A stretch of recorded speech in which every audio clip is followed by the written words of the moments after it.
Hi friends, அஸ்ஸலாமு அலைக்கும். இன்றைக்கி என்ன பார்க்க போகிறோன்னா இறாலானம் தான் பார்க்க போகிறோம். இறாலானத்துக்கு காய், தக்காளி, கத்திரிக்காய், வெங்காயம், தக்காளி எல்லாம் எடுத்து வச்சுருக்கேன். இது எப்படி செய்யலாம் பார்க்கலாம் வாங்க. இப்போ நான் நெல்லிக்காய் அளவு புளி எடுத்து ஊற வச்சு கரைச்சி நான் எடுத்துக்கிறேன். அதை தனியாக சட்டியில் கரைச்சி எடுத்துகிட்டு இப்போ நான் அரைச்சி வச்ச தக்காளி, பச்சை மிளகா, வெங்காயம் மூணுத்தையும் அரைச்சி வச்சுருக்கேன். அதை போட்டு கரைச்சிட்டு இப்போ குழம்பு மிளகாத்தூள் போட்டுக்கிறேன். இதிலேயே மிளகு, ஜீரகம் எல்லாம் போட்டு மஞ்சள்லாம் போட்டு அரைச்சி வச்சுருக்கேன். நான் இப்போ தேங்காய் அரைச்சது போட்டுக்கிறேன். எல்லாத்தையும் போட்டு நான் ஒரே பேச்சாக கரைச்சி வச்சுக்கிட்டு தான் நானும் கரைச்சுவேன். இப்போ பாருங்கள், இந்த மாதிரி கரைச்சி வச்சுக்கணும். மிளகாத்தூள் 1 ஸ்பூனு எல்லாம் போட்டு நம்ம கரைச்சி வச்சுக்கிறோம். உப்பு 2 ஸ்பூன் உப்பு போட்டு நல்லா நம்ம கரைச்சி வச்சுக்கிறோம்.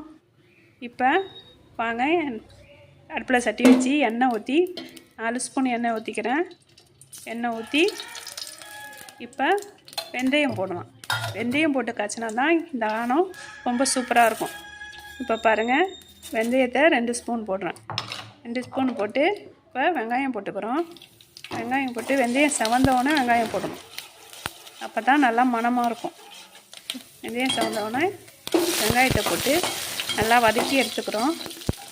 நல்லா வதக்கிட்டு கத்திரிக்காவை போட்டு நல்லா எண்ணெயிலேயே வதக்கிக்கிறோம். நான் கத்திரிக்காவை நீளமாக அரிஞ்சு வச்சுருக்கேன். இந்த மாதிரியே நீங்களும் அரிஞ்சு வச்சுக்கோங்க. இப்போ இதை நல்லா நம்ம வதக்கி எடுத்துக்கிறோம்.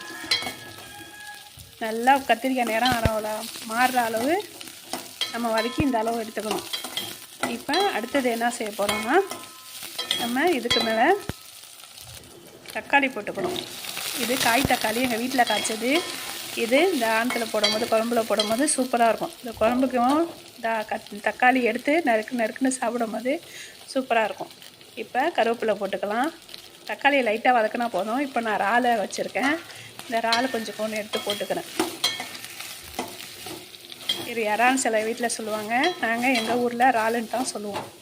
இறாலை எடுத்து நல்லா இந்த எண்ணெயிலேயே வதக்கிட்டு இப்போ இதில் மிளகாய்த்தூள் போட்டுக்கிறோம். நம்ம மிளகாத்தூள் நான் கொஞ்சமாக போட்டுக்கிறேன். உங்களுக்கு காரம் அதிகமாக வேணும்னா நீங்கள் இன்னும் கொஞ்சம் கூட போட்டுக்கலாம். ஃபஸ்ட்டே சேர்த்துருக்கிறதுனால எங்கள் வீட்டில் அதிகமாக காரம் சாப்பிட மாட்டாங்க, அதனால் கம்மியாக போட்டுக்கிறேன். போட்டுக்கிட்டு இதையும் நல்லா வதக்கிட்டு இப்போ நம்ம ஒரே பேச்சா எல்லாம் கரைச்சி வச்சுருக்கோம்ல, இதை இதில் ஊற்றிடும். இதை ஊற்றி இதை குயிக்காக செஞ்சிடலாம். நீங்கள் இதை ஊற்றி நல்லா கொதி வந்தோடனே மூடி வச்சிடணும்.